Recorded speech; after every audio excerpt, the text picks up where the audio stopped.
bandiraɓe tedduɓe sehilaɓe ɓiɓɓe yumiraɓe, on calminama, on jettama, on jarama.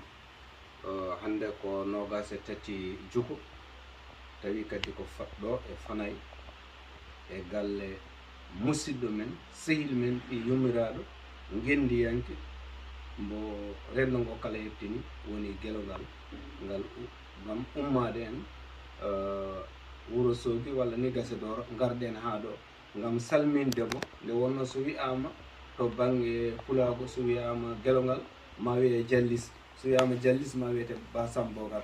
ɗum ko Allah waddi wona hande, ɗum waɗi garɗen juurade ɓeɗo musidɓe. Eɗen gandi oɗo wonto wonno wonko wonno e dow mum kadi en garat juurademo salmindemo e yettudemo e jardemo sobo leñol alay saago jogo dariɓe.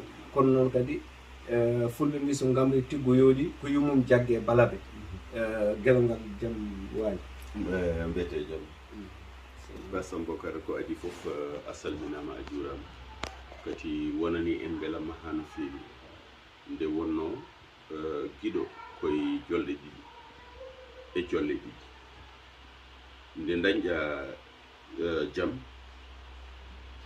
joddoɗa e giɗo ndenda e giɗo, nde dañƴa jamanu joɗɗoɗa e giɗo kadi ndenda ɗum e giɗo.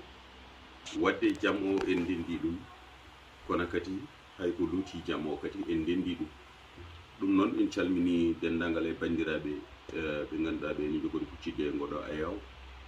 en ñaganimaɓe Allah moƴƴere, eɗen mbiya ɗoɓe mbawi wonde e noɓe mbawi wonirde fof, miñiraɓe e mawniraɓe yiƴiraɓe e jinnaɓe kala hen goto en calmini ɗum e inde mum e yettode mum, taw ko salminago ngo jomiraɗo subhanahu wa taala salminno nelaɗo Allah sallllahu alayhi wa sallam.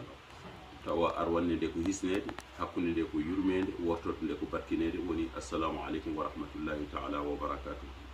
kadi alay saago ma en ƴago kadi calminen musidɗo men giɗo men sehil men taw ko funere men hono Abdoulaye Ali Diallo Jallis.